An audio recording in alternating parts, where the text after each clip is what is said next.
A very good evening. Northeast window gi dialogue assuming tabir punam po han bamakta da dong HEEYAI le metong bramna punam putaram nok choboglo ina nei kokno na kurumjari. Ngasi Northeast window na khana ni na buidamakta pukachari bangasi topic India to exchange territory with Myanmar haiba topic asini koige India ga Myanmar ani gi marakta laiba dispute asigi matang da loishindana laiba chairak asida Minister of External Affairs ki spokesperson Randir Jaiswal na demarcation gi matang da India ga Myanmar ga gi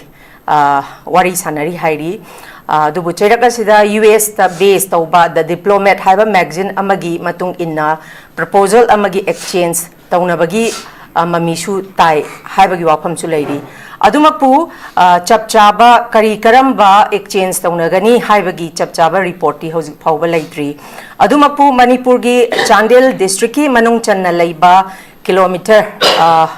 1.4 square mile asi Myanmar gi Kabo Valley ga akhoi exchange taunabagi wafam su lei haibagi akhoi gi report phangi masida khoigi India ga khoigi Myanmar ga leinariba border si border gi asang ba si 1643 kilometer khoigi masini adubu Ministry of Home Affairs ki union khoigi minister Amit Sana khoigi thamgi bagi matung inna hairiba khoigi border fencing gi laiba tongan ba issue sing asi athuba matamda lotion gani haibagi center dagi assurance dumag piraga lakibani haiba issue sing asi khoigi illegal immigrant gi issue aduga insurgent gi issue aduga cross border narcotics trafficking gi issue sing si lotion gani haibagi wafam si dumag thamaga lakpani adumak pu khoigi masida lairiba khoi exchange tawagi wafam sida manipur gi Chandel district ki manung channa leiba khoi Myanmar gi Kabo Valley ga exchange tawagi report ama lei proposal khoi pillar number 65 amadi 68 ki stretch 2.8 km gi chayet na ba gi ngasi phawba khoi democrat tawbangam dabasi khoi Ministry of External Affairs ki chapchaba report phudi laitaba taragasu khoi hanadagi Kabo Valley si Congress ki matamda khoi Jawaharlal Nehru na pitho ambani haibagi chayet naba nungaitaba khoi Manipur gi lam mangkhre haibagi adugumba nungaitabagi miyam gi sentiment ama sokpa leiringai gi matang sida hairiba khoi Chandel district ki manung chanba khoi border gi Kwatha Molcham Kamjong aduga Choro hariba asumlaba mafam sida hariba khogi border gi issue si amuk lapasida maram oirakanda hanagi Kabo Valley mangkhibagi nungaitringa gi cherak asida amuk laiba khogi phonga iba khogi magazine sida the diplomat hariba asumlaba magazine sida phonga iba warol sigi matung ina di amukasu khogi Manipur gi lamsi mangadra haibagi miyam gi yamna nungaitaba masi achauba yam sensitive oiba issue makhakni haiba sida khogi matam gi oiba khogi laiba lengak sigi maikai dagina kari step lokhatkani aduga khogi government khogi Delhi gi government sinasu amuk kari karamba decision laura kanda haiba proposal si khogi Kabo Valley siga exchange taunabagi wafam amakhak mami tarak pasi matang da khoi khana nei ne nabgi damangta haiba khogi topic asi khana nei ne nabgi damangta khogi tongan ba panelist ahumna saruk yabi gani han ba makta da panelist ahum sakaminga kona na takchabagi tanja dom tang miang pham da thamjage han ba da khogi pabung o NABAKISHORE retire former chief secretary pabung utaram nokchari ani subada khogi oja HARESHWAR GOSHWAMI vice president MPCC oja HARESHWAR GOSHWAMI bishu taram nokchari ahum subada khogi oja SHANTA NAHAKPAM CONVENOR 14 CSO KANGLEIPAK oja SHANTA NAHAKPAM bisu taram nokchari thagachari oja noje asigi khogi Manipur gi tongan ba khogi matamatang gi oiba issue sing da khana nei ne nabgi dangta pukachari ba sigum laba Northeast window ge platform asida pukachari ba topic asida isha gi oiba warol kaya ama thambi gani habegi wakhalonda isa gi mamal yam laba matam khara khajiktang kaithok piduna lengthok pirakpagi damakta hanna Northeast window gi makai dagi khogi panelist ahum pu thagat pa phungdok chari ngasi gi pukachari ba topic India to exchange territory with Myanmar. Hariba topic asiga mari leina ba ihan han ba wahang se ja Hareshwar Goswami da lakjage. Hoja Hareshwar hariba khogi masigi border gi khogi dispute ki matang aduga Kabo Valley gi matang si hek lak pa matam da khoi political issue oina dumak khogi Jawaharlal Nehru na Pitho mani haibagi keno sima oza Congress ki maikei dagi hanjan na sengdok pa leiraga su miyam da masigi reminder haigadra sisimadi adumak lai adumak pu khoina phangjaba report ki matung inna masi 1834 gi agreement gi matung inna adudana tana compensation lobagi wari aduga 1834 9 January da Gambir akogi laikidraba Gambir Singh laikidaba sigasu adum coincidence ki wari makaksu khoi adumak tajai adumak pu masida aina Oza Hareshwar Goswami da lakjani si Oza Hareshwar Goswami khogi Manipur sigi khogi demarcation sigi matang khogi territorial sigi matang da di khogi historical boundary haiba sulai de natural boundaries haiba sudum lai political map sini yam maru orise adubu atopa state Nagaland Mizoram singa comparing with those state khogi Manipur di khogi international boundary status oina leiba adugumba state ama khakne boza hariba international boundaries ki status ta leiba asegum laba state ama oiriba sida hariba khogi the diplomat haiba magazine sida proposal ama exchange tawna bagi sida Manipur gi Chandel district ki manung channa leiba ki khogi 1.4 square miles ki area sida Myanmar ga Kabo Valley ga exchange tawna bagi proposal lei khole haibagi matang lakpase sigi matang sida Oza Hareshwar gi point of view da kari thambiningi Oza gi warol khara khajik tang phungbi ja yam phani yai hujiki highway gi ba Kabo Valley gi matang si karak khana su nei na gre karak khana su sengdong na gre karak su ai ibe ya ba khotpa ya ba article na chingbu su dum ija gre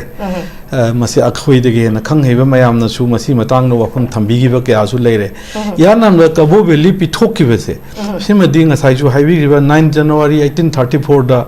Grand ga Pemberton ga na agreement regarding Kabo Valley haiba 9 January hi tori se adugi matung da khoigi iningtho Gambir Singh legi draba matung 9 January gi matung da April tha da oigani na khali tha ani hum chondaraga amuk atop agreement na mung sign tongne ba adudana agreement regarding compensation of Kabo Valley haibane ba ko agreement che ani ne ba tonari se hujikle issue se Kabo Valley Grand Pemberton British na pithoki bagi kari gi matang ri Kabo Valley gi matang la ko da sang na thamjage hujiki oina di pithokre British na pibane haiba simadi adum like ayamba da primary source ayamba da adum idana leire almost all primary source haiba tare masa aina kano da National Archives of India da chatana si matang su yengba Burmese loan da aduga akoigi Meitei mayek da aduga English da ahum da iba sida chu su ID thabidabra ai laksage to su ahum mak iba ko iba tu da su koi makhoi da gi khoina low se ai knowledge da ina khangje hok da di akoina daga star kan moina copy oina sil namaga pire ba ko adui copy du su lowre original du di makoina original du di photo state pi tower pi oi du di yatre ba ya duna akoina mobile tawga akoina namaga dum por e ba ko sidai da adum ngasai gi ahamada 9 January gi pithoki gi pot se dum leire adu laibe issue di Kabo Valley gi hujiki tha ni hum chondharaga 1834 da agreement regarding Kabo Valley compensation of Kabo Valley sida taseng na pithoki bo orgadi compensation na lowri se kari gi lowbono kai do wi lowbono haibagi question na singba la eba lai report se compensation na se len na ma koi shoi da su acquire to matam da compensation pi gadi loina bagi pot oina su tawi adu hujiki sidadi compensation ji pi dagadi amu halak pai pot ka su ani subai hida yawum taweba ai Kabo Valley Jawaharlal Nehru na pithoki ba adugi British na pi base aina masi academic oina haijabane masi Jawaharlal Nehru na pithoki base sungnan na te ba pochimadi adu da mayek sengi only second part se compensation ji Jawaharlal Nehru gi matam da kokthom da bra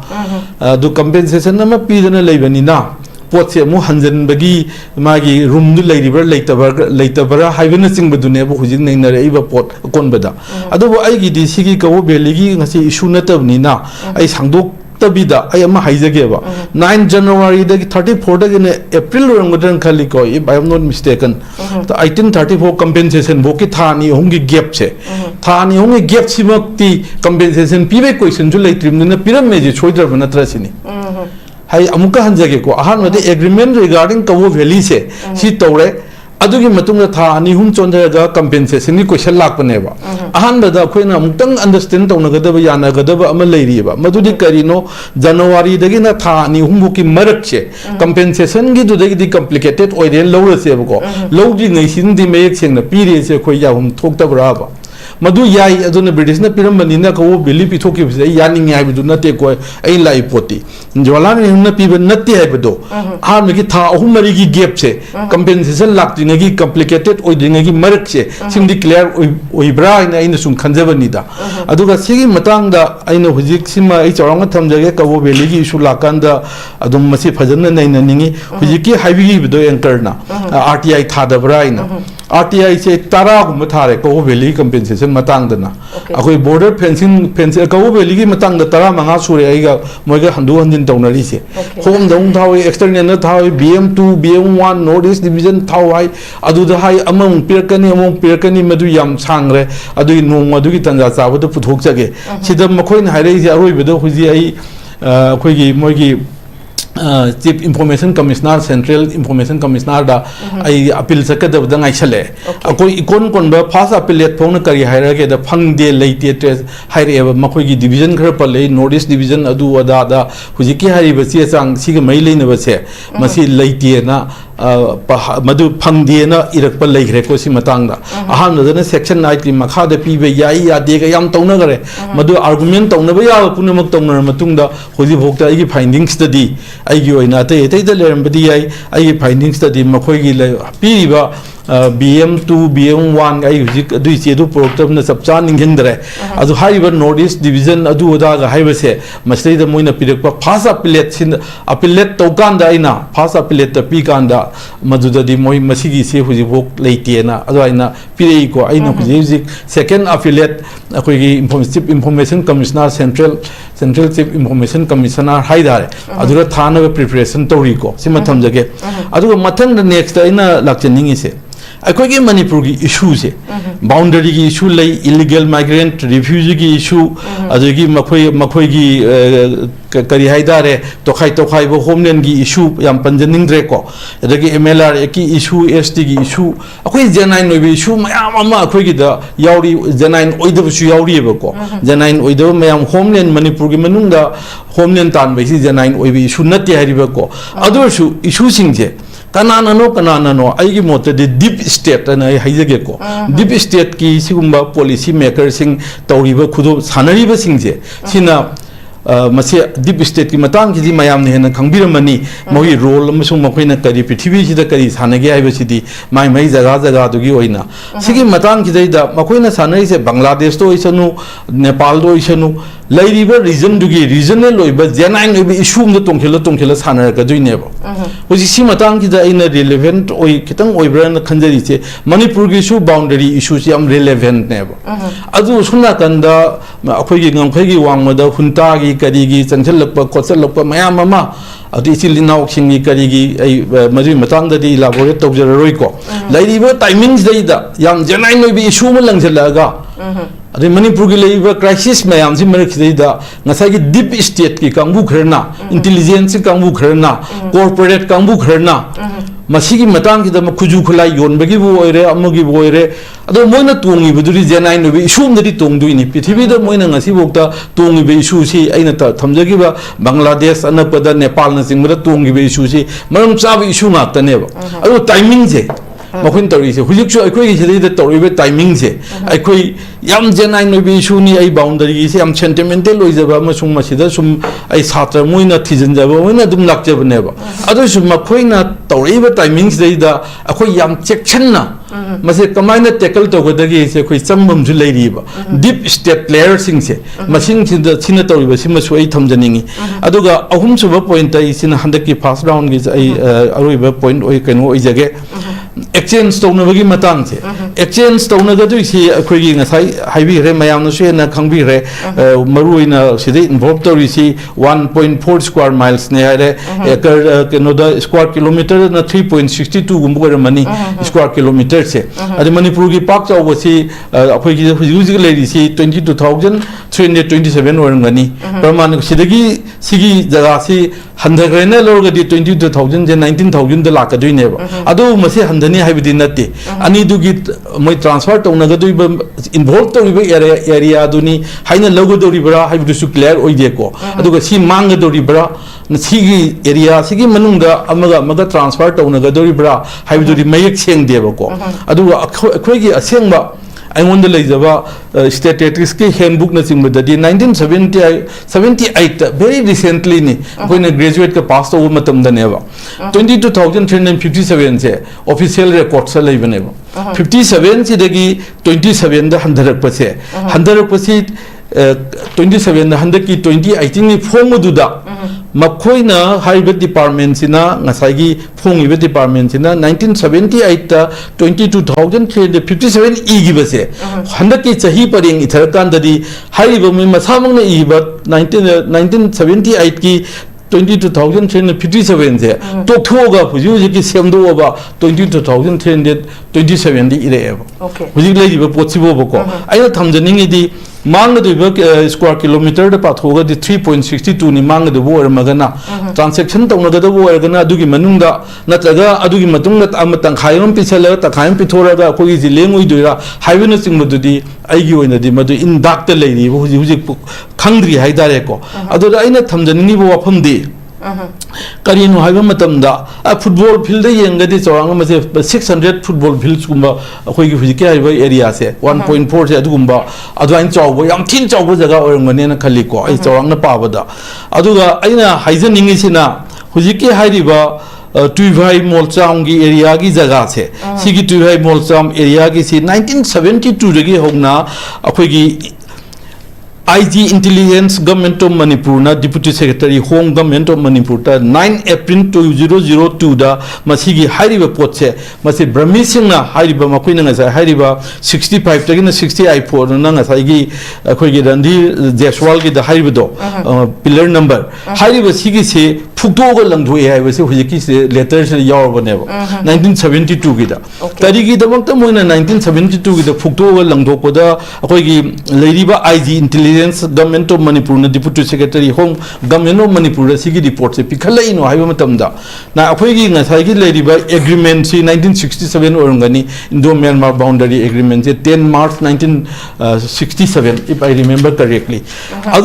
अदुगी 67 सिदा अदवाइना boundary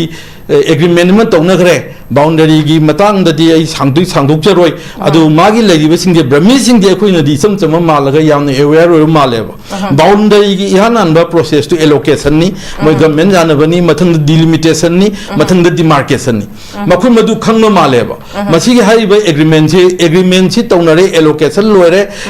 allocation नि मतंग दा return document ओइना लापदु delimitation नेना थेंगनयेबको delimitation लाए delimitation लादे next step demarcation नेबा demarcation लाकदौरे हाइबेगी खंगबगी तो मालेबा मखोइना ngसाई boundary pillar number 65 अरिबदा 34 को 66 अरिबदा 33 67 32 न तिमजे फुक्तोगा लंगदोए जे अखोई IG इंटेलिजेंस ना 1972 दा हाइदे 1967 न तौनी बाउंड्री एग्रीमेंट तौनबनिना सही मरी मंगाई मनुंग नेबको सि मोइदि सिदगी होना होगरे हाइजरिबको सि फुक्तोगा लंगदोरे अदुगा अखोइनासु म्यांमार चतुम बस चतुमतमदा मसी ngसाई चलिबा बस की लंबी दो मोय म्यांमार न खोपचन मणिपुर की लमने ना हाइनेबको अदा अखोइना अखोइगी चिंग नाकन नखोइ लापतक न उइबा हाइदि हाइबा लंबी दुगी वांगमद लेबा चिंगी मरकत लेबा लमसे याम फजबा लमनेबा मसिदा मणिपुर की ओइना याम फजबा अखोइगी एस्टैब्लिशमेंट मयाम टाउनशिप मचा मा बॉर्डर ट्रेड की करिगी थमबदा ख्वाइदगी मफम चागदबा जगानेना आइना उजरकपदा मयाम न बस त फंबीबा खंगैना तापीबदा अदुगी matungin indaragadi madu yam phajaba khwai phajaba jaga ne ba ko simma leire ai loisin jage marak am tang thage hojiki ozana molcham gi mioi sing na sagi border pillar 65 68 se phukto oga lang thokpa khotok gi matang du da oza khoina hangjaba report ki matung inna sagi makhoina phukto khrab ne na ningthi turial na boundary oibagi statement am khak chu ta jai oza adu madi yam sapna re madu madi keno tok jara ro ningthi turian ga hojiki lebi basiga di yam sathina lamna re khoi si di ningthi turian du di khoi gi original boundary Michael Samsky an account of an embassy to the kingdom of Awaga like 1800 to phong do ningthi turian boundary ningthi turian boundary do mathang madu British na pithokra matung da Pemberton line Johnstone line Maxwell McNabb line gan la ini hojiki si di Iva 1972 की करी city नसाई मैकनाप Maxwell line ना government of India ना मतम दुदा 1896 ता approve तो की बदो अदुनी अकुने traditional boundary न लौनरी से की मोतदी अदुनो हुजिकी दुमगदी याम थिना नीति टुरेन गदी लामना रे को आई खंजबदा अदु आई संदोक्र माने मथन न खर कथबियो हे आई लाकांदा अदु सिना समाइन तो न मोलचांग की पोछि लेरे मोलचांग की पोछि दा अखोइना सुमना कन चोरो खुनौगने बो हुजिक ओंधोकना ने na huji ngangnariba samnariba inariba se choro gi area da leiriba potsi su aikhoina kaido gi da mukta ona ga duino samna da molcham gi jaga so akhui gi jaga ne ba yam seng na haiba da ko masi regional integration volume 3 number 13 volume 7 number 13 September 1982 da phongba akhoi gi matam du gi se phong yam detail phajani irajani akhoi gi lam molcham gi jaga se huji choro khunau gi lae choro gi lakan thi de muk kana na kai tori gi hai kan da matam du gi akhoi joint secretary home C Raikhan Shiverna 24th January 1985 ta letter ma Government of India da irameba Miss Nehru Nanda Deputy Secretary Northeast Ministry of Home Affairs New Delhi da kari hayong da kari haige da choro gi jaga si chu alignment to da ikhoi gi jaga ni okay ado voi di live question di aina handak ki concluding remarks oina han no round ji akhoi gi jaga akhoi gi lam choro ga akhoi gi lam molchang ga kaido wi ona duino sini exchange question se India government na sanaba lilani masi onabam chungthok thokte masri da akhoi na mi khara ma hai akhoi gi knowledge da adu da thambi ga dam ni adu ta odam ni ona da di kadai da kari ona bai question je molchang ga as far as molcham enda koi gi ngasai gi choro se lak huji lai bi chu se masri da di knowledge thamba thamda bi wa na da da onabam chungthok thokte akhoi gi lam ngak ta ni akhoi gi lam ngak ta akhoi gi lam masen ngak ta kaido wi ona duino habi thamjara ga attention jage thank you okay thagat chiriuza ai makha chathajaboy nei pabung nabakishore lak jage pabung hojiki khoi gi molcham ga choro khunau ga si masi onthok na bagi mathau ta de haiba wafam chu khoi gi oja Hareshwar GOSWAMI ne thambiri dumakpu ngasai haurapada ehak na su panjagi ba ngasai gi khoi gi India amadi Myanmar gi marakta leiriba khoi gi kenosi khoi gi border gi asang basi 1643 kilometer sigi asang basi khoi demarcation tawgi leibasi 1472 di demarcation si tawbal loire haibagi report pudi pabung leire ko ado hojik watli se kilometer 171 khak wat pagi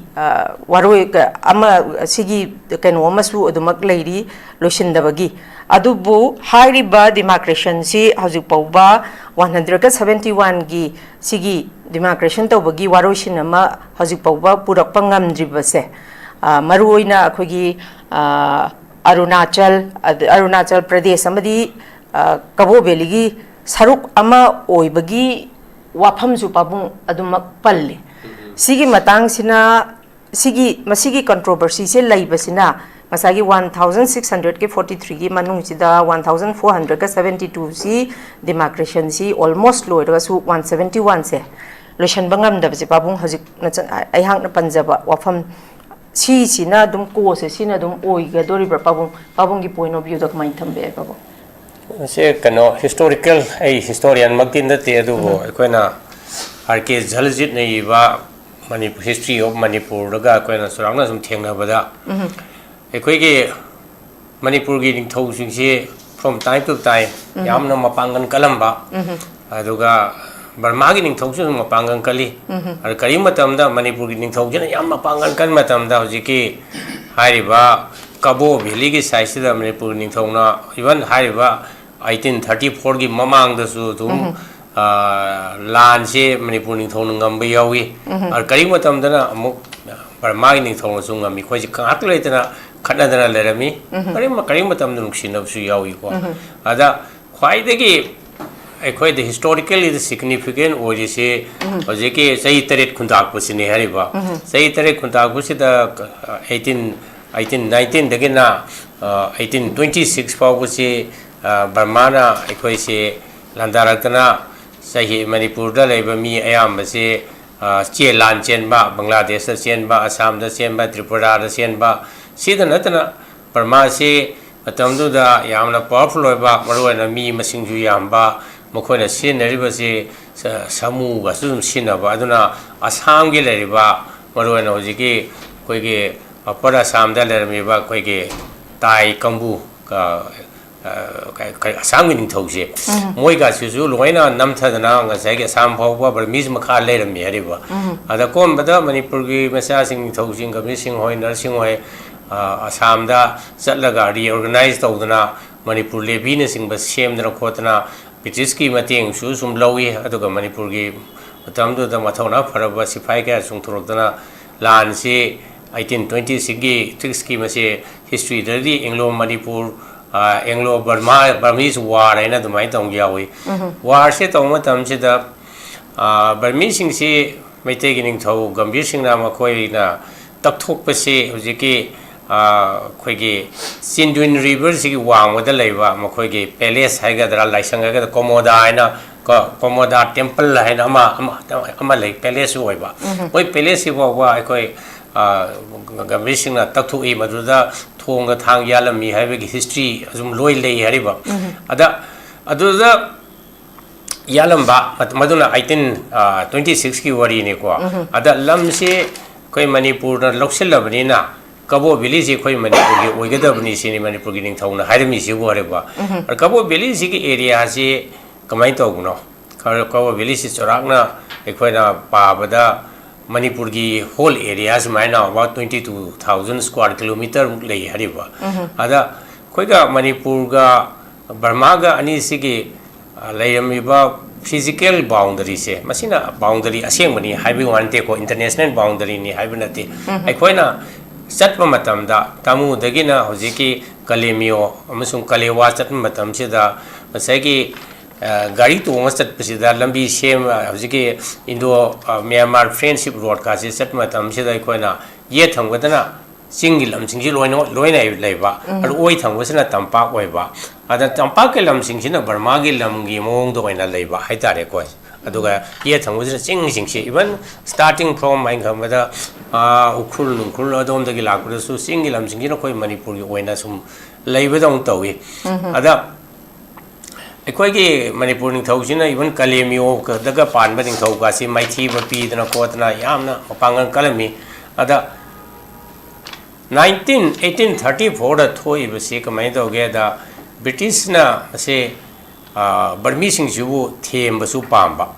Manipur ning thau bu su ku them ba pamba ani se ada Manipur ning hona di kari han Kabo Valley se khoi oi ga da bni hadna kanna assert to ba sida Manipur ning thau je them boina Burmese sing na kan British sing na no shaurano da khoi gi compensation hariba lamje Kabo Valley se khoina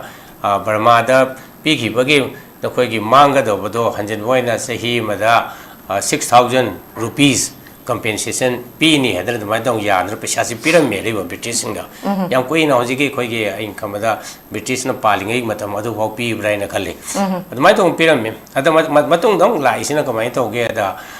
Kogi Nehruna, Nasagi, agreement of Wa, Amalai than a core.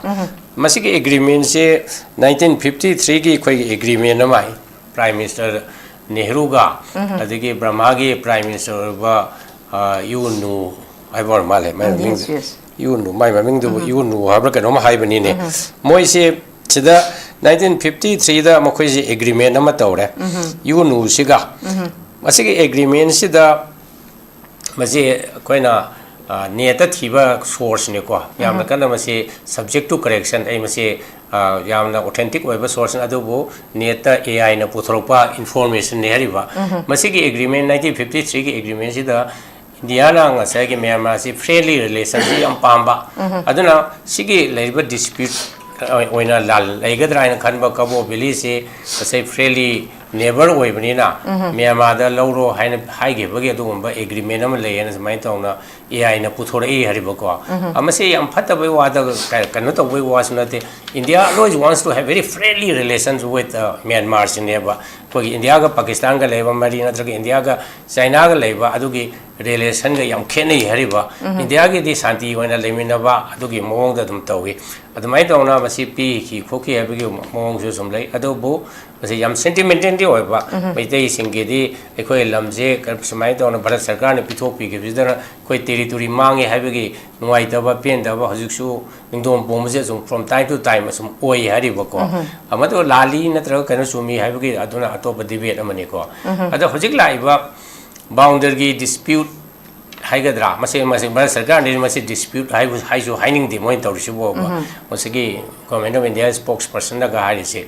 ada hojik laiba main objective ti kari no Bharat Sarkar gi ngasai ki cross border sta thoiba illegal immigration lakpa drug ki karbar tawba human trafficking tawba natraga arms trafficking illegal arms trafficking tawbu se masigi problem se once and for all solution by se masi boundary fencing ne hariba boundary fencing se loina bai damakta demarcation tawdaba yade demarcation se hojiki hariba mol cham ge area se dani some stress se sai masigi border pillar se lauthokiba khotokhibsana maram oidra mayak sengdaba ada especially Burmai kambu sina koi Manipur lakusu yam lakningba adu koi leramba border pillar singje moina from time to time hekta mase phukthokpa kari hani demarcation se boundary se masak khang masak mayak sengna leitana mo khoji hone hariba aduna maram oidna mai tawnra hariba kari hani mayak sengdaba sigumbagi kainosil laini ada even aina now I chief secretary oiring at the su masigi 2013-14 ada da su border fencing ji hora me hariba masagi congress na palgai matam da su hora bane hariba horko matam se da su amuk se lam si mange na yamna yana gi kano su jege koi gi maru hareshwar yu satna maru na jege koi gi kwatha khono ga lei mafam se da masigi boundary se mayek seng da ba sai turien du su mayek seng da ba mai tawna kon masai maitai gi cs ro mayana matam du da masi boundary fencing ji tawbiro ne khoi lam ji kilometer ama mu hena sangchel le aduna a sangwa phau ji masi tawbiro no thingi degi border fencing ji matam du su congress na pan matam du su cs ro gi ward ta ba degi government na adum tawhungi de ba masi fencing ji even the matang da external affairs ministry da bawa aina chief secretary on salaga ai ga meeting tawroi makhoi na masi yam kana plate tawi boundary fencing se tohon biu na ada aikoi na mu matam du da praja gi sentiment CSO gi sentiment se sini ha maru oya na khandra da mai tong na ko ya gi de hariba boundary gi fencing se adu gi matung da mu phana ko le pore adu hana mu laiba BJP gi sarkar se gi mu no na mu boundary fencing gi da mu ta kan na thabak se paikhala pane hariba adu na aikoi na mase yamna holistic oina jengba Manipur gi kari hani long term kari peace and stability masai ki drug ki karbar gi route oiba Manipur se we helloi haring di border fencing tawna ba torok pasida ikoina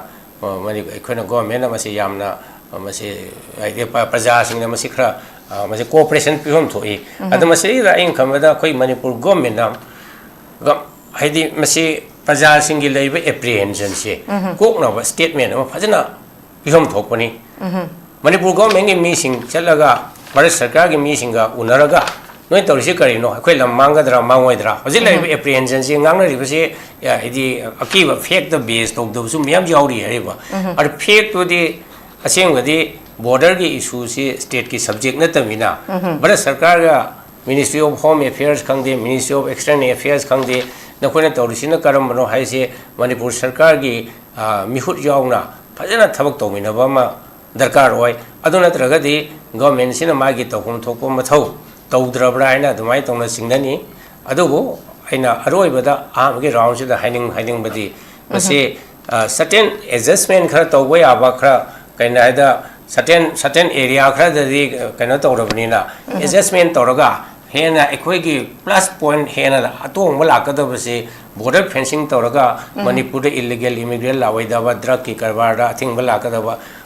overall madu ki point yangaga adjustment tawraga border fencing to honbase ekhoi yama sogat pham thu yana ama round sir samai tamjage. Okay, thank you very much. Sagachari makha chathaja boinai oza shanta nahakpam da lakjage. Oza shanta hajiksi khigi external affairs ministry of external affairs ki spokesperson Randir Jaiswal na demarcation tauba ngamdana leibagi matang da khigi hariba ngasagi US based diplomat sida exchange taunabagi proposal ama yarok pasigi matang da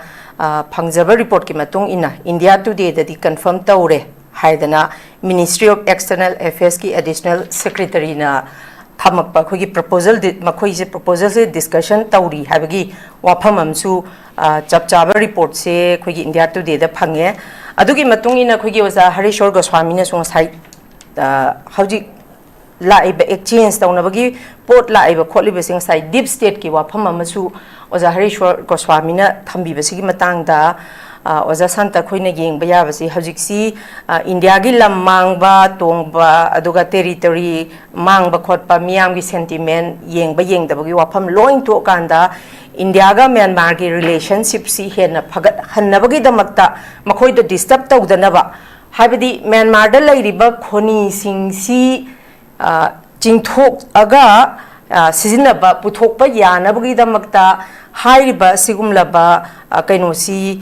masigi phibamsi yaura kanda khogi India Today daga makhoi discuss tawba haure ka haiba laise sigi matang dadi oza santagi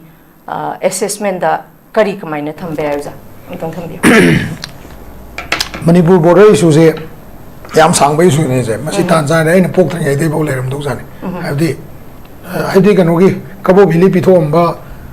Pemberton line adu wada iwan atana ko modern India ge ai tare modern Manipur ki se ko aduna ai na pok thang ai de bo leram do male masi je maramdi matam du da tabiram ba officer sing na khanga do ne je masi gi matang se akoina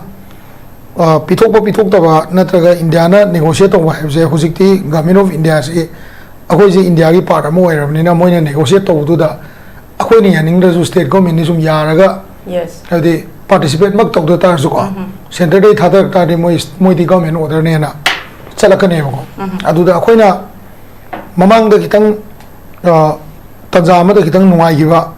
amana intellectual circle je yam active oi gi ba lambi chat pa ya ba changa ge yeng ba ya ba gi stage moi ba den hana ta technical decision ma tombikan da se ma si khara kani ma gi role khara sum yaw gre ta re ko pitho gre ko to gre compensation pitho khara su le gre mana he khara he na proactive ram ba ha ge dra ko ko ni chingna le bi ma tak ta amuka su to re ba se ada hojik si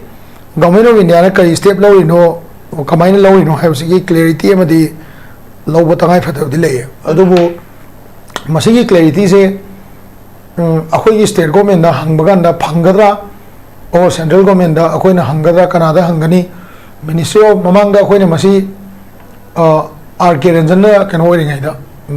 external affairs horing ai da akoi na matam du da UCM lai ko adu matam du da akoi team am chalaga ma wari chana da ma na haibse border gi arrangement gi poche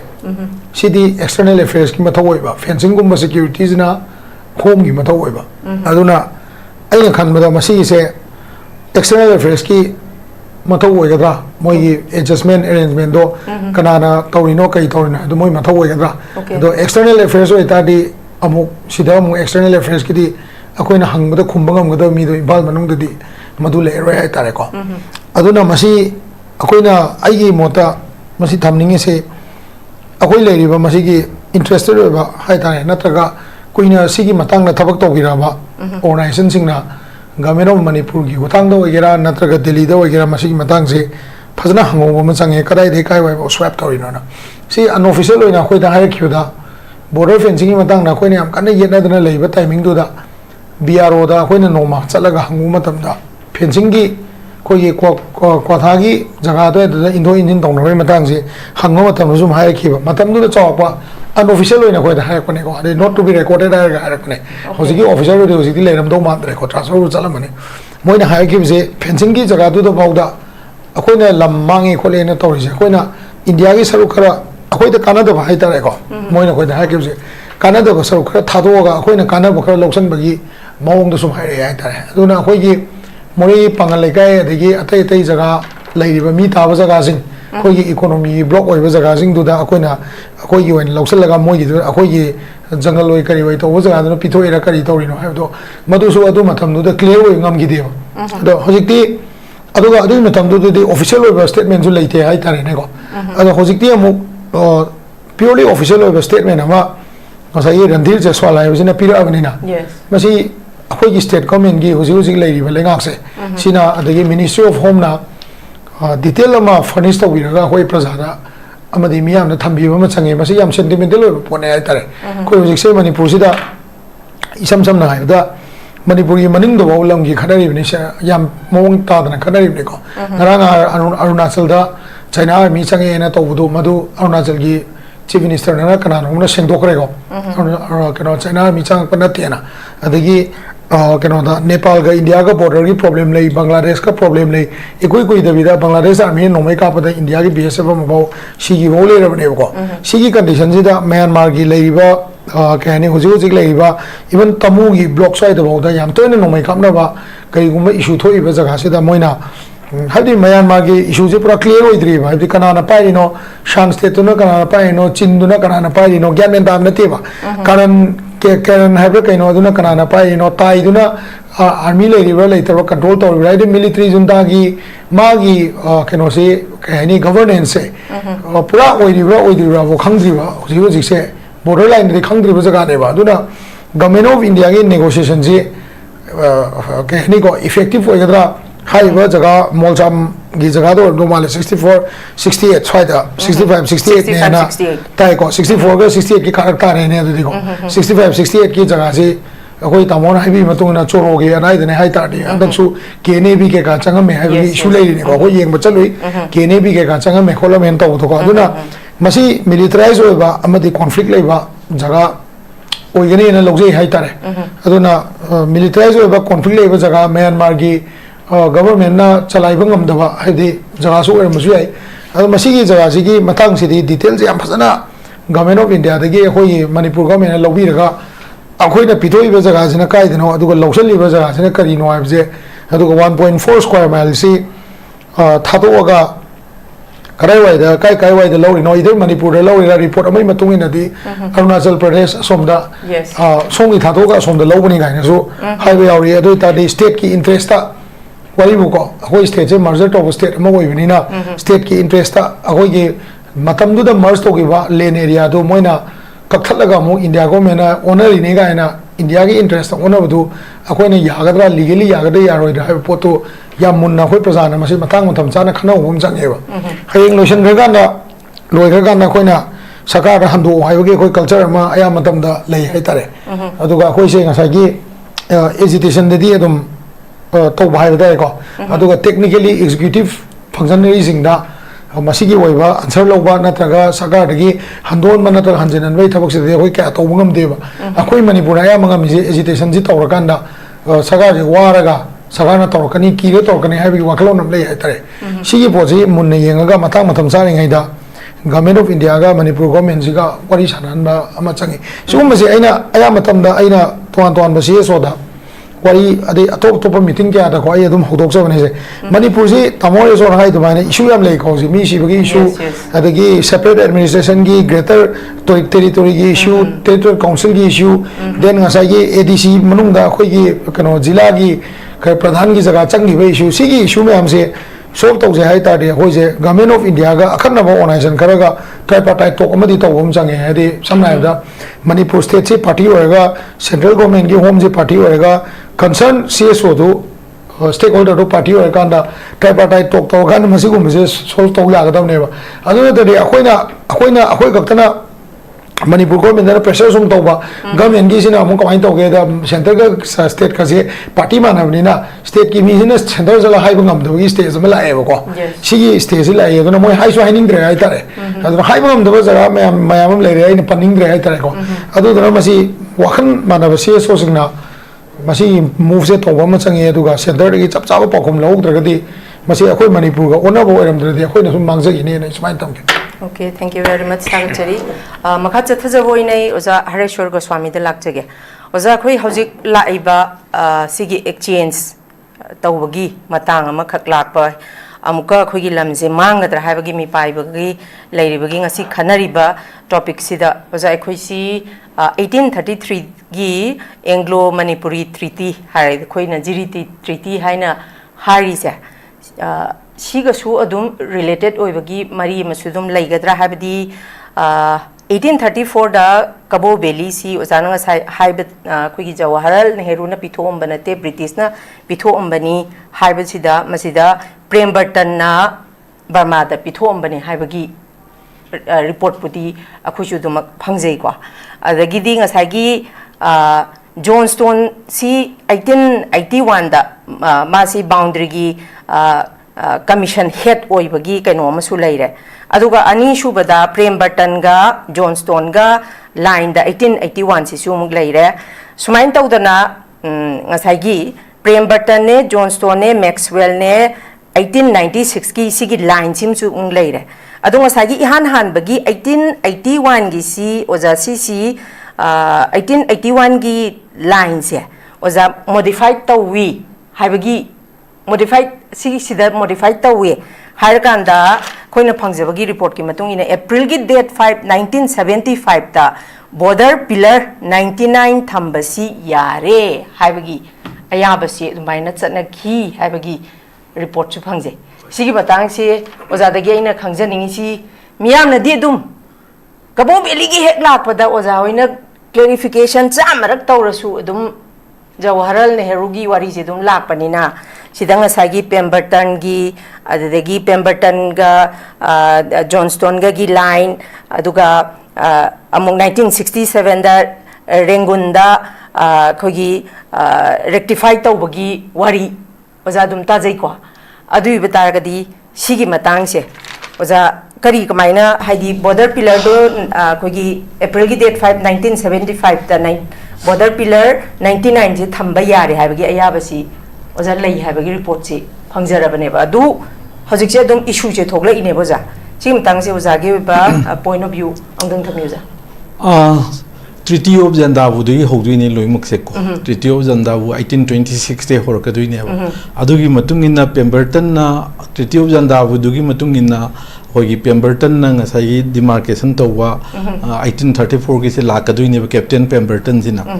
adugi line do controversial orakpedagi 1881 da James Johnstone na amuk redemarcate tor kadui ne bako adu amuk controversial orakpedagi ngasai akhoi mayam inau santana ju thambiri ba ate ate mayam na thambigi ba boundary gi jaga sing gi da kana umna mamang na ngang gi do war mane check ki jaga le rami check na yung ba le rami ga ba kai na nung pe khalaga le ba makan thengnari sing asai gi boundary Pemberton line gi yalp gi da le howa khoi da confusion chali se adigi akon ba da check na muk charaga muk thamba nung yung khalaga to nung pe khala to bu to ga an bagi da di khara primitive haigadra khara mongsong le haigadra adugi matungda muk Johnstone light lakadana check naga muk torpagi mong adugi mathangda muk nathai keno si lakanda boundary gi nature si style se mu hong ko khara maru oina moina kain ga hai kain je koi nung pe khalaga oiba khotpa adugu mathang legre adu loi chamdal laga ne ai haijening di ngasai gi so far my knowledge is concerned 1896 ki McNabb Maxwell line se Yes, political yes. agent Maxwell line se. Maxwell haiba aduga Macnam na Upper Chinwin district ki deputy commissioner ko Upper Chinwin district ki deputy commissioner Macnam ka akhoi gi political agent Maxwell ga ani sina tawse mase government of India matam du Assam gi kari gi government governor ga yongner kanda Delhi dagi matam du dagi ayaba pirakthi base atai di a yongna dana marakta loina mak amu hallu amu olon tawna gi bangak tane ko aduna akoina traditional line na lori se aina khoi keno lak matam du surveyor general of India lakba Girish Kumar lak matam da kanna tawna matam du mana adunia hairam me ko 1896 ki sin 1896 traditional line hai se adunia hairam me ko aduna adu atai sidi overlap tawreba atai sidi superset tawre haijari ba aduna atai si amuk hoi punna nainabagi historical fact in data in a comparison study to bagi darkar lebi ai aduna tabadadi huji chanaga du sidi huji ki Maxwell line jini Maxwell line ne koina khangnare ko 1896 ki 1896 ne ba sigi si adum janar report ni sigi reference like mayam su aduda tawbani habsu lay aduda period boundary description dune ba koina ngasi thinari ba tawnari ba mayam che aina adwaina igi understanding da adwain lay ani su wada huji jolan heru ki phote anjal lakpa se akhoi su hoi party da lai rubo ina ubino se academician oina dum ubiro satra moina haidari history gi ko akhoi haijabana sade changchal ruga khangdaba nga tangairam meba hujik se kawo valley gi ngasai takpi gi ba agreement khoi India ga Myanmar ga tongna ba khona ba si yam complex yam kuppa pot oire no mo si gakta gi oina naina daga di yaro haibadi 1947 dagi na 49 bhokta compensation ji Manipur gi Ningthouda Brahmana direct Pirambra Piramdabra highway question ga lakadui archives sa chalaga yengkanda adugi chahi sai khudingi Kabo Valley degi kya lai karam kanda lepki ga che lo yauri ba haibadi 19 Manipur si akhoi pura India da merge tawdingai da Kabo Valley gi paisa je kana gi through dei kamain lai akhoi Maharajana Canada Kabo Valley ka compensation piraktre PBO na Canada chithi chithi letter ga loi leina ba mai kenu findings loina mak record leiba ngakani ko PBO haibiu khopiu ga na maduda makha da leibo official sing naga akhoi na kai do we haiduino nakhoi gi oina state ki oina Burma da British na chat matam da British ta toraga British government Burma da lei ni jana ko 1948 to ngani Burma na ning tam na chahi ma kon da bra kenom to buni adui matam da hayo ya da gani inabaga yam lei riba British na pitho mani compensation British na pi ni hai ni British sat matam da na khoi di British ta hayo ya da ga na tawna ba mayam am lei gare matam du gi madumak final authority na haiba nati marakte inaba correspondence ta note chit ta yaw bune ba adi India government na kai do gi akhoi na compensation pi ni haiba su nati akhoi na kai no to su nati akhoi na kai do dai lo du no ga ni inaba gi correspondence yam chang potam lei gare ko ay adom da yam sangdok chera roi adu sigi sidi yam akhoi ju khanga da thijan ga da yang watli haijari ba aduna mapung phadri bani na akhoi na su masi matang da kai na ngang da bani aduga ani suruk da la kan da konang da mu pire kan da di kanai through the pire khoi Assam gi governor Shillong da phamba si through the pire aduna magi budget ta hapa ga pire kan da Manipur da mu kamai yorokte adu konang de Manipur ne India da merge ta kan da khoi Manipur gi budget se some 57 lakh da kya no crore kya no oi bane ba ko ahan gi merge to gi 1951 gi swai de India ne keno tor kan si de da adu gi budget to da masi merge to gi bra to da braga haiba gi question lai Kabo Valley compensation de si India government na masi budget to da hapsan grabra hapsan da burger ise season bagi yogdri bagi marak tane ba in lei jeri se he na khangbi ba mi mayam de lerung ngani aduna akhoi na Kabo Valley compensation ji Nehru na hekta kokthom mani hekta mana chalaga lamon thok na rambagi ni natraga hekta kokthom de sungkok mana permane ko la kokthom magana kram mong na kokthom mi budget ta hapam bara kari da hapam mi kara kadai de pi gai se masi gi files mayam collect to busi de yang queen sangi haidare aduna I RTI ju tha bane ba ko aduna si matang si madi ai huji phok to open no in thamjage akhang ai maru ina isa inau sing scholar sing gi mafan su sinajari ko si matang je ong tang declare oiba Manipur miyam na pam me ba aduga Nehru na pithom de haibasi madi Kabo Valley sim di very clear ni agreement lai ri bane ba ko agreement lai bani na hanjalan na haiso hanjalan na yaro haiba potu di khandre ro pithom me ai si compensation ko thom maduna langama samnaram badu thadal lami Nehru na aduna pithom mi hairi bara haibe gi matang na chingba issue mayamum di adum lai gane ba sigi matang si mai thamjage aduga sidi ai conclusion ma ai gi jo finding si loijadribanina madu ai pijagiroi thamjagiroi ai huji huji kanna thijinjari amone jo file mayam ma manga taruk no yam chaw file mayam ma correspondence mayam chu khar khomjinjare ko khomjin gada bu wali ani subada amana boundary fencing je yam seng na haidar gadi mase huji kilometer kunthra tawre adu tawre ada tawre ga na huji ki ai government adu wada di academic oina nei na banina BJP government kai ni pan medi kya pan janing dre ko adu pai da hajin bai thabak che mase yam na tawre mase taseng na di boundary fencing ji 2010 11 da akhoi manipur SPF government la kanda boundary fencing ji hogi bane ba kilometer 10 gi paisa kai thora kanda aduna 15, 16, 17 SPF government level matam bukta kilometer manga taruk loisalama baneba adubu hujikta hujik bhoboda loisali base adu kari lepi kanan lepi adu da kanan sida government of India da kanan manipur dagi masi lepi ga nuga ina BJP gi matam de I base sang yauri adom da di sandok jere roi aina haidening di hairiba kilometer 10 se sigi manung da hujik ki Ministry of Home Affairs na moina phong annual report 2024 25 se the Makoina PD say only 9.214 Kata Luidangai. CD 2010 11 da SPF Sarkar Matamda Akogi 10 kilometers ki sanction Torumba Pirumba Pesado Adugi approved Torumba 10 kilometers book Yodriena Nasing around the Yormada CD Ministry of Home Affairs na phone annual reports in a base of Jay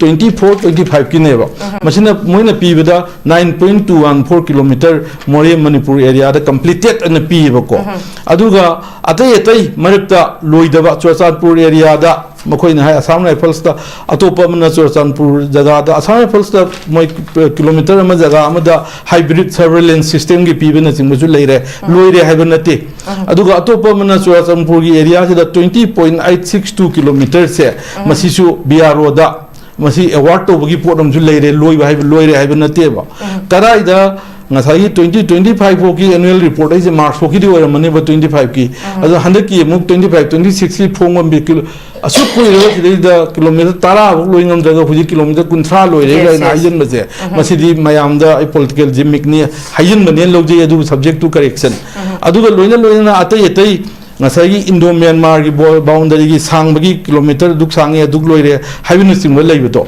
sangbai bedo demarcation level loire se boundary fencing natte ba ko boundary fencing te demarcation ka kiwani loihudabana 171 wal igen thambigi ba Manipur sector dana 35 wal igen thambigi bedo adu di demarcation loihudabadu ne ba adu da aina haidaningi di makoina sidai da piri ba March 2024 da cabinet committee on security CCS inane moina in principle approval P give fencing is 151.61 se Manipur ki sector khakta gi natte ba huji ki sangraba lehuriba 1472 demarcation complete loi bado adu gi sector Arunachal yorgan haijariba huji boki oina di Manipur gi oina di 20 kilo.862 ama Churchanpur da biar da thabak sinagare huji thambiri se ngasagi 1600 ka 43 leibasida demarcation chen 1400 ka 72 je loire lemi si 171 chineba si demarcation to controversial oiri haibani yes controversial oibasida si lotion bangam dabagi achauba ko se Arunachal Pradesh natte Arunachal Pradesh to loidaba Lohit sector hai moina ko Lohit sector Arunachal Pradesh to 136 km loidaba aduga Manipur gi Moria sector da 35 km loidaba akhoi gi thangnei se adu aina haibani aina haijai di kai thori ba akhoi da chamam na liba government of India na BJP government na 151.61 km awarded ka haise sidi mayam du pulap jawrga ni Manipur gi di Churchanpur da kilometer kunda 0.862 khakse Masima Mogi annual report Sida Yawada award to Havini Loire Havenate Adu kilometer Amana Akoi Assam Rifles ta Akogi Arunachal Pradesh kilometer Ama Manipur kilometer Ama hybrid surveillance system gi Moida Chinai Havini fencing Tonava Kaki Panava Konava Sao Ujek Ni Sambu Unava Konavadu Orangani Aina Munadi Kangidreko Aduna Sigi Labor Potsing as I Tambigiva Akoi Horiva Potse Leki Basisu ꯑꯩꯈꯣꯏꯒꯤ ꯂꯩ ꯑꯩꯈꯣꯏꯒꯤ ꯃꯇꯝꯗꯨꯒꯤ SPF ꯁꯔꯀꯥꯔꯅ ꯍꯥꯏꯇꯥꯔꯦ ꯂꯦꯞꯈꯤꯕꯁꯤꯁꯨ ꯀꯔꯤꯗꯒꯤ ꯂꯦꯞꯈꯤꯕꯅꯣ ꯍꯥꯏ ꯀꯥꯟꯗ ꯃꯌꯥꯝꯒꯤ ꯏꯍꯧ ꯍꯥꯏꯕꯗꯤ ꯀꯔꯤꯒꯤ ꯀꯟꯇ꯭ꯔꯣꯚꯔꯁꯤꯌꯦꯜ ꯑꯣꯏꯕ ꯗꯤꯁꯄ꯭ꯌꯨꯇꯦꯠ ꯑꯣꯏꯕ ꯑꯦꯔꯤꯌꯥꯁꯤꯡꯁꯦ ꯁꯤ ꯈꯛꯇꯪ ꯍꯥꯟꯅ ꯐꯥꯏꯅꯦꯜ ꯇꯧꯕꯤꯌꯨ ꯑꯇꯩꯗꯤ ꯈꯥꯕꯤꯌꯨ ꯍꯥꯏꯕꯅꯦꯕ ꯁꯝꯅ ꯍꯥꯏꯔꯕꯗ ꯑꯇꯩ ꯈꯥꯕꯗ ꯀꯅꯥꯝꯇꯅ ꯊꯤꯡꯕ ꯂꯩꯈꯤꯗꯦꯕ ꯍꯧꯔꯛꯏꯁꯦ ꯀꯪꯒ꯭ꯔꯦꯁ ꯃꯇꯝꯗ ꯄꯥꯏꯔꯤꯉꯩꯗ SPF ꯁꯔꯀꯥꯔ ꯄꯥꯏꯔꯤꯉꯩ ꯃꯇꯝꯗ ꯈꯥꯕ ꯍꯧꯔꯛꯄꯅꯦꯕ ꯀꯩꯗꯧꯕꯒꯤ ꯑꯩꯈꯣꯏꯅ ꯃꯁꯤꯗꯩꯗ ꯊꯤꯡꯕꯒꯤ ꯄꯣꯠ ꯂꯩꯇꯦ ꯑꯩꯈꯣꯏ ꯏꯁꯥꯃꯛꯅ ꯑꯥꯗ ꯆꯠꯂꯤꯕ ꯇꯧꯔꯤꯕꯗꯨꯁꯨ ꯗꯤꯁꯄ꯭ꯌꯨꯇꯦꯠ ꯑꯦꯔꯤꯌꯥ ꯑꯣꯏꯕꯁꯤꯡꯁꯦ ꯁꯤꯚꯤꯜ ꯁꯣꯁꯥꯏꯇꯤ ꯑꯣꯔꯒꯅꯥꯏꯖꯦꯁꯟ ꯈꯔꯁꯨ ꯏꯔꯕꯅꯦꯕ ꯃꯃꯥꯡꯗꯁꯨ UCMꯅꯁꯨ ꯑꯩꯅ if I am not mistaken इगिबल लेयेबको कंट्रोवर्शियल ओइबा जगह सिंजे नतबा अतैददि खाबीबगी पो खाबगी पो गवर्नमेंट होम दसु इबा सिगी पोस्ट लेयेबो सिगी अदुई कॉपी सु यावरि गवर्नमेंट इबसे अदुना सिगी सिदैदा कनामतना फेंसिंग तोबिनु हाइबा हानगे अदुना हाइबा दाना हाइबा कांग्रेस फेंसिंग तोदबा अदु तोबा ब्लेम काउंटर ब्लेम मयाम से मसी मयाम से नत्तीबा लेदिसे से अखोइ कंट्रोवर्शियल ओइबा जगह जगह डिस्प्यूटेड ओइबा जगह सिंगदो अदुदन लोशन बिगो अदुसु फेंसिंग तोबिनु हाइबा नते लोशन बिगा फेंसिंग तोबियो हाइबने अखोइगी मतमदुगी कांग्रेस की ओक्रम इबोबिना लुसिंग सरकार लेरिंग मतमदा होगिबा पोटसे अखोइना सु मतुंगदा पाइदा कानसु दिल्ली दा चलगा हाइरुबदसु अदुगी पोटुनेबा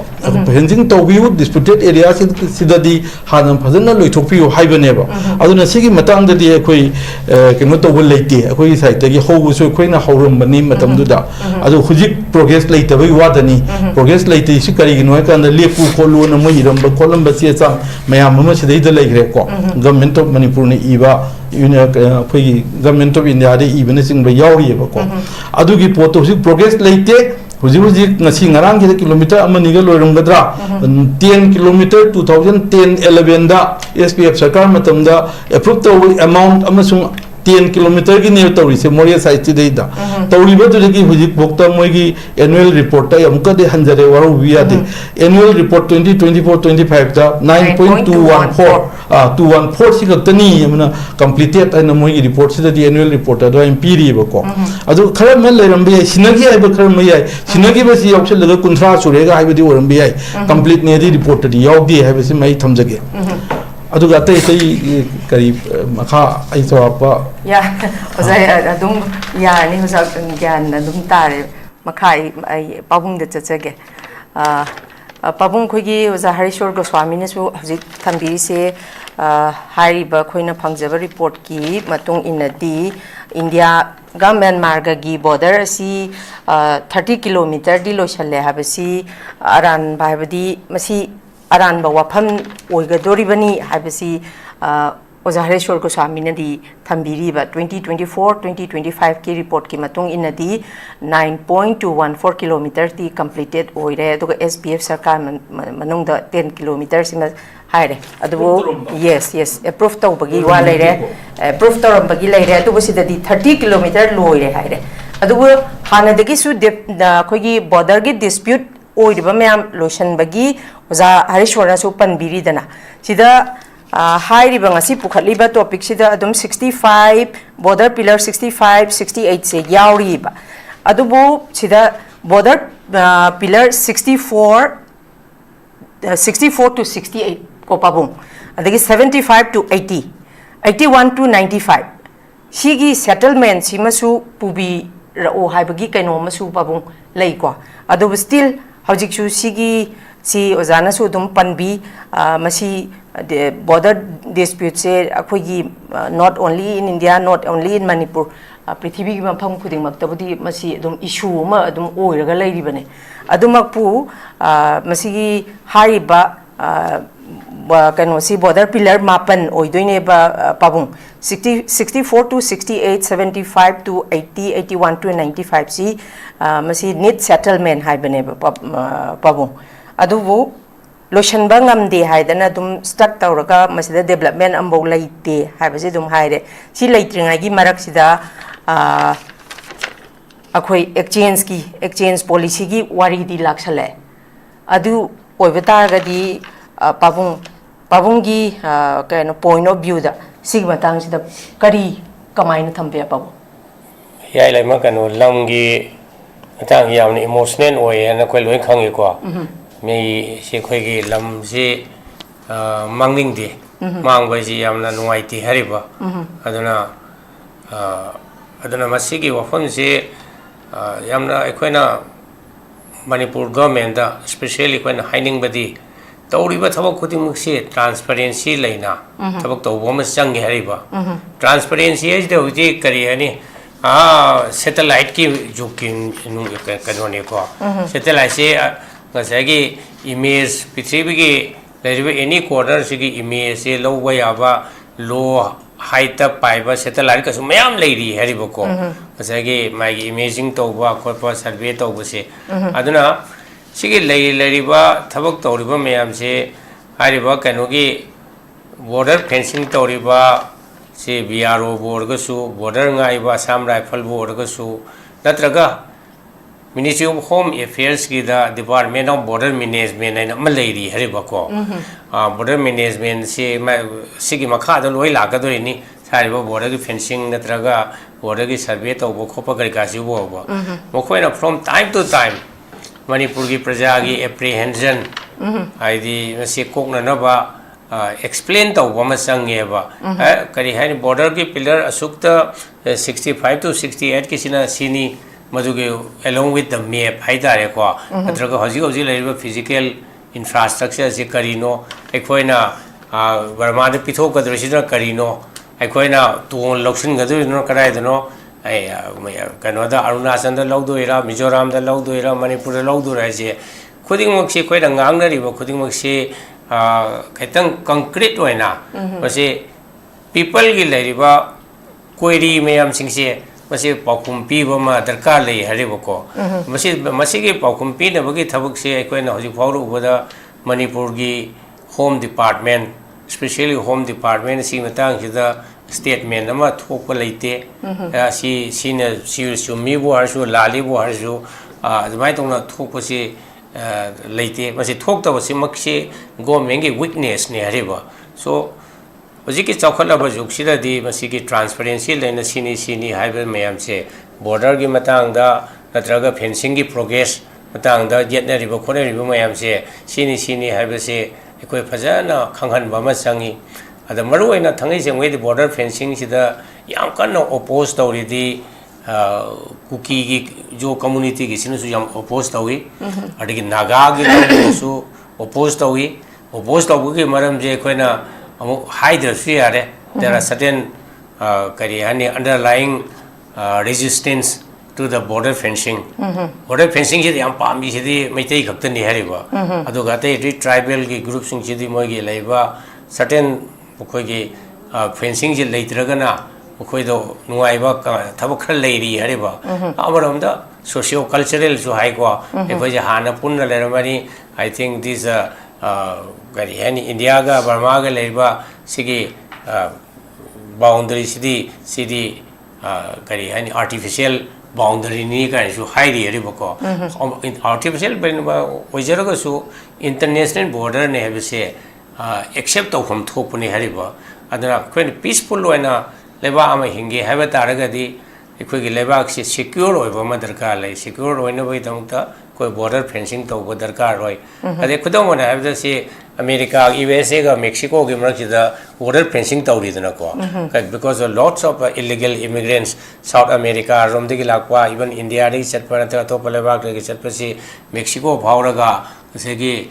America Texas na singbo kari musam ga da chawraba ba kari hani fencing khab je khoi no ui dana ko in the same way we have a right to be informed about the progress of the border fencing aduraga de khoi na ke hena government se thaja ba legadabni adu Manipur government masida wam ta ngang da tumina leibse asi idi masi pharoina khali public concern me amje address to kom thu ye na idmai to haijage. Okay, thank you very much. Sakachari Lushila Padaya, Uza Santa the Lakjage. Uza Santa Masi Hariba Kanosi Kugi border fencing matang je kugi state ki kanodi subjecti oidre adumak oitaragasu lairiba lam mangbagi matang chidi kugi Manipur gi mangbagi matang oibanina masi border fencing gi matang si lotion gani haibagi assurance si khoi Union Home Minister Amit Shah na masi lotion lani haidana assurance di hanjan pigrabane hanjan piraga su oza santa ngasi phauba masi lotion bagi wafam si dumak leite leitringa gi chairak sidani amuk thoglai ba ngasi khoina topic ama oina discuss tawreise sigi matang da su adum pabung na su dum thambiri masi khogi haujiki lairiba MLA representative singsina khogi double engine ni Delhi da chatlaga masi kanna masi pressure piba darkar oi haidana hai thambiri adumaku not only khogi border dispute ki khaktana tana Manipur gi any issue da lairiba lengak pairiba singsidi makhogi nakongda haitare kashu thawas hadabagi mami madi adumak chauna tari sigi phibam sida adumak leiragadi oza santa hoisu as akogi 14 CSO gi convener oina Manipur gi matam gi issue sing si pressure group aina pukhalaga sudumak ngasi sudumak lakpiri adumak su changsilaga lakpiri oza santa simasi yamna sensitive oiba issue ni sigi matang ta oza santa khogi lairiba representative sina timely act ta hoda targadi masisu atau achauba adum hena kahani mairik pidagi mai jawbi on ba haidana dugi phibam do dum lakani aduna oza santa ki message haikatra lenga ki keno singsida oza santa kari kamaina thambiningi kari expectation di lairi uza yam clearly ai ngasai jo haizai re ko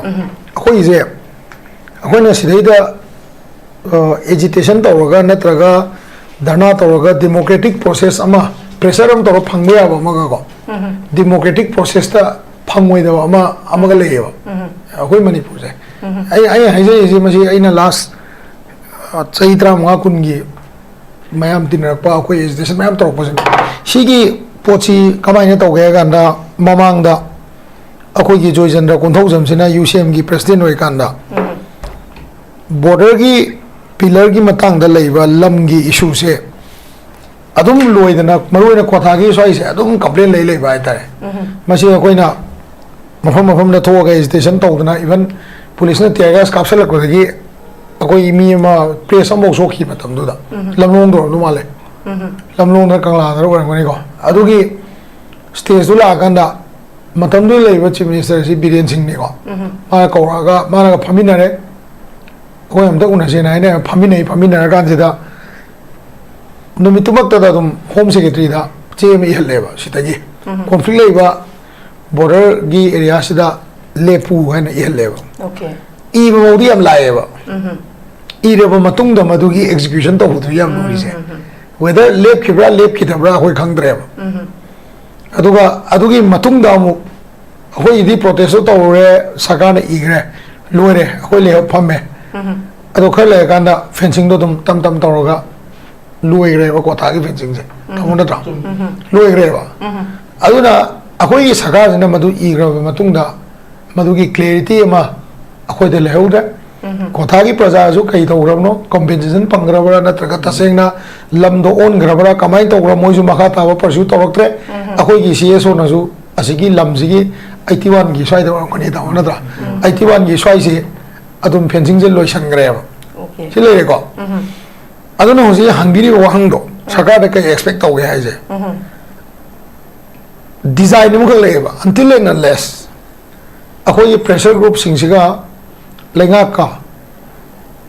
ade tuna ga chapagi tangai phado matam gi lenga hai tare any lenga action ko pressure group sina tawi pressure ja executive body sina execute tawon bangam bagi capability ba to bo ma changi ba akoi na e saga na igre hai gram ni ga le pam le ya ta ba situation we ai tare Manipur je igre ma matung da amu akoi na matam gam kaya bo manung da ma lepibra adu lepagi report to koina conflict zone ne na hai ba jaga do adu gi moina assessment report ma ko gi bra sugo go dana dum fencing loi sangra ba ja ko song khang gi dre ba okay same case ta sigi ju akoina kai akoina kani masi je akoina chawak pama ko export team ma gera natraga tamoga koi usi border ki lari kama kan nammi bo usi se maduda United Committee Manipur ki koi na tau bone ko field expert me ama degi cartographer adu da am tau dana de satellite image ka tau dana kan semi ba sigi tau ngai manung ji ne ba sigi kano se nga sai gi kari ai ne khoi gi mol cham gi jaga si da problem la ya na hojik tong na ri se ko ade 1.4 square kilometer gi wari se adu na akhoi na nga sai gi tawon na heavy ri ba original akhoi na consider to ba modern India gi map ne long na ri se borderline modern India ki borderline ne long na ri se sidagi kam chatlino chatrino mangi ba mang da ra se masidi akhoi na Ministry of Home da phajana chithi ga idna akhoi hana gi map ki proof ka haptana tawaka na moi da tharaga government na madu gi map ki proof to so akhoi na heta koi thi dira pa ya roi archive te lokthok amuk tawda ba aduna archive te lokthok ba si su akhoi na sai process ama changi argument ama tawna ba ma archive ki du ga akhoi na khangi ba photo ana akhoi film ji chapa mana to ba yaw rei yamna lengthy oi ba process ne ba akhoi na ware ga na tok pa ya ta ba step ama oi ba ai tare ko sigum ba pot lai bani na sai gi ai ga sai je du ne akhoi gi CSO kharana natraga individual kharana ma se ai personal thabak ne na khal ga tawt de yaro ba chithi ga i lor ga to ga pham lai ga de moi apam do loi gi ne sum han doi ne ba ko aduna agitation to su phak da bot oi ba agitation to taw reng kala jine akoi dana tok se ba si matang na ko manipur ban ko se ba ko ga akoi kan ho na ri ha ga tha do ka ne ba akoi se da taw de da thabak kar le ba akoi mapok si gi matam da ai tare taw de da thabak kar adu gi taw de da thabak sing je India da tilu na mara mo ka na ning thok ban bele ba go edi chief minister ro ning thok oi ta di phare phare ai no ngasi order ma thoi ko ha ga adum loi ya ba si di political government e ro ba matung da su center gi department du da foreign affairs e re foreign affairs ta le ne ba maram di moina foreign affairs ki minister du na hangdoi ne ba minister du da mai advisor ma'am le ngone ba si jaga si to ko da mangje na ta tongjai adu da si to ru gi no matam khare delay to si election gi amang ba economy gi amang ba then India na lokthok ni ba Myanmar da gi ching lokthok ni ba natural hai ta re ko masi ma'am gi amang ba si factor yam lak ne ba ko adu lak pani na ma kari thore last di kamai to ge ga na ta le hi ne ba adu na masi to si akoi na masi to matam da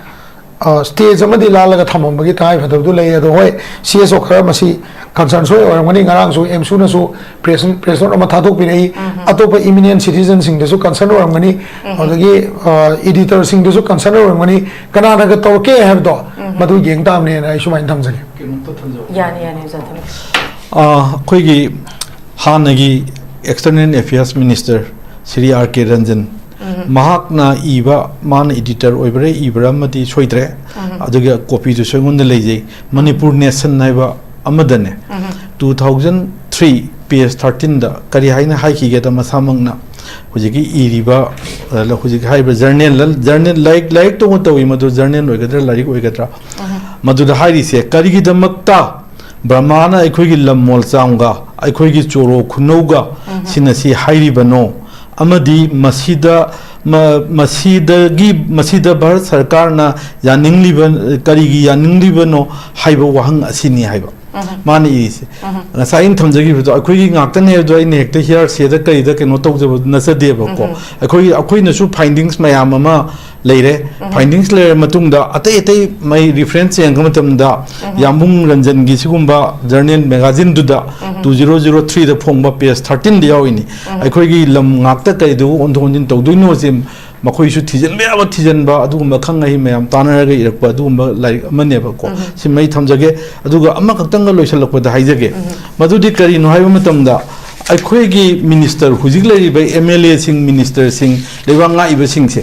center do isanu state cho isanu makoi tawri hi de huji akhoi na tawning mo tawre noi kai doge haiba no haiba mane yebo matamdu da 24th October 1991 da Sri T.S. Krishna Singh then minister medical yauna Sri Pawung khoigi irengmum tompok sing deputy chief minister yauna molcham da 24th October 1991 da chatana thijandana khochandana high findings mayam si tawdana masigi khoigi moina lam lokshale base report se government of India su pigrabane ba the hujik lady ba sing da changba yaba yadabana ayaba su lady yadab su lady kai umta moina अयाबसिंगिना करिगी चलगा मसिगी report पीदबनोबा हुजे हाइबिगी बदुने शांतनसु आदगिसु मखोइना तौनिंबा अदुम तौबा अदुना अखोइना ले report सिदी करि हाइदारे अखोइना तौनिंबा तौरे नोइ कैदोगे हाइनो हाइबसिदा अखोइ म्याम पुंजनरगा खनरगा तौगदबदु तौबनतन अखोइ उपाय लेरोय नै थमजगे ओजा हरेश्वर गोस्वामीना अदुगा ओजा Shantana थंबीबा वाफमगी मतुंग इनदी ngasai haibidi che oina isalaga pigraga su kanagumba haidi ai isamaki ni haina chendragadi yaroidabagi mami ama khak ngasi thambere iba statement sina yam mayek sengna mami tana uiba oza harishwar goswami na budi RTI ga thadana masi aseng base kilo ama phara ha hoy bharat ke president dagi surveyor general dagi home minister दगी external affairs minister दगी मणिपुर की chief minister दगी मणिपुर की governor दगी Manipur की chief secretary इरपसे kilo अमरोम form P खंजे होय अखुय बिदि कैसु नतबनी न Moina layman होइना लवी बिन तावी दबा रिप्लाई पेक तबो अरमबदी याई अदु सीदी किलो अमरोम फारे इरिसे शांतना हागी बिदुनी मसे करुमा मा फजना भापताना होय लईबा सरकार सिना बहुत सिल्लगा फजना सिल्लगा मसे चत्तना मागी एक्सपर्ट कमिटी के सेमदना मजो पुथोकना सिनी सिनी अदना अखोगी स्टेट की सब्जेक्ट नत्रगसु सेंट्रल सब्जेक्ट ओरगसु अखोइना रिकमेंडेशन फाइंडिंग्स थंबे याइदना मखोइदा मखोइगा खोइगा चनरगा नोइन तोइसे कइनो सिना सिनी मदुदा यारोय अखोइ तौनिंग तौनी सि लेबा जियोपॉलिटिक्स की दिस एंड दैट ओरगदी अखोइ कइ तौनी अखोइ अदुदी जेना तारे अदुदा तारे हैबा अदुनि आइना थमजनिंगिस Okay, thank you very much. I'm Nungaji. Koi pukchariba topic asida ton panelist na masam sageba warol kayama thambiduna koi ngasi pukchariba topic asida miyam da hena koi border dispute ki leiba matang sida mitna na kong oin sungsoi soidana hena oibiram kani haibagi chapcha ba thajabasu leijai edubu koi miyam na su aduga tongan tongan ba leiba pressure group na su hozik leiba khoi manipur gi issue si yamna yamba namaram oirakanda ngasi pukachari ba topic si su yamna sensitive oiba issue ni heduna masi tarai laudana khoina amata oina leiba khoi civil society organization pressure group singchina leiba khoi representative sing aduga khoi अखोई दमक्तनी हाइदना कोई चाही मंगागी right पीख्रबम अखोई सिंगसिदा centre दा हाइदी time to time चे M इरकांदा execute तौदरगदी करिसु कानदे चे ओइना तारगा दुम लेबगी फिबम सु अजा शांतना अदुम मयेक याम लाना थंबिरी ओजा हरेश्वर गोस्वामी मिनसु चे ओइना लेबदा केजी एमबु हेना फाजले हारगसु थबक ओइना दि ngasi फावबो एक्सिक्यूट तौदबदुगी अचौबा ममीने ngasi तारैबसे अदुना पालिबा लेंगा की अचौबा रेस्पॉन्सिबिलिटी नी व्हाटएवर मणिपुर दा थोइबा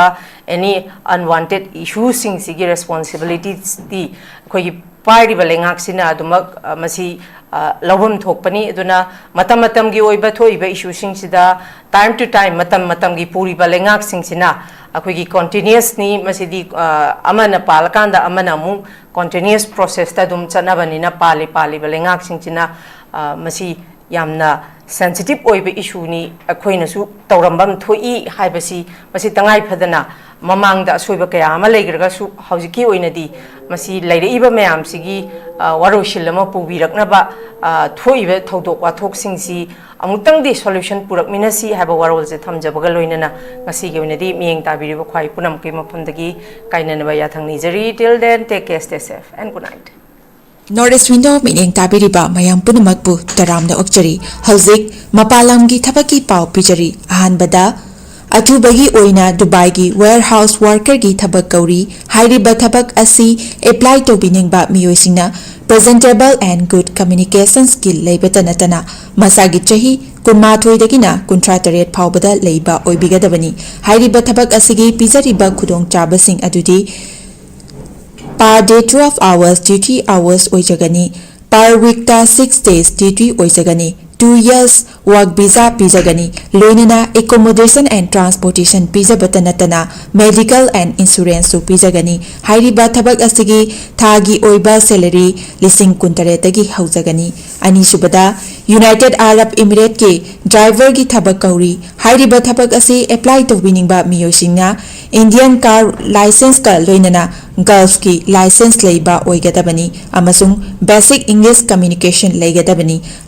Hariba thabak asigi Indian license paibiba miyoisingi thagi oiba salary di lising yankhaidagi haujagani. Gulf license paiba miyoisingi thagi oiba salary lising yankhai mangadagi haujagani. Ahum subada Beharan Water Park ki female retail staff tara kauri. Hariba thabak asi apply tobiningba miyoisingna retail experience leibaga loinana yamdrabada 165 cm ki changda wangba oibigadabani. Thabak asi tauba miyoisingna piriba khudong chaba sing adudi accommodation transportation aduga duty meal su pizagani. Hairiba thabak asi thagi oiba salary lising mauda taretagi haujagani. Pamarol gidamakta 7005273217 natraga 9366230077 natraga aikogi office Northeast Window TV building hata New Chekon Road ta lengsinbirau. Sparkle Educational Service ki Career Counselor ki female amasung male ki ahangba post ani kauri. Educational qualification MBA loiba oigadabani. Fresher amasung experience leiraba miyoisingna apply tobiba yagani. Hena akupa marul kidamak 7005063196 natragana 9366230077 da contact tobirau natragana aikogi office Sparkle Educational Service, 2nd floor, Northeast Window TV building, Hata, New Chekon Road, Imphal East, Manipur da lengsinbirau.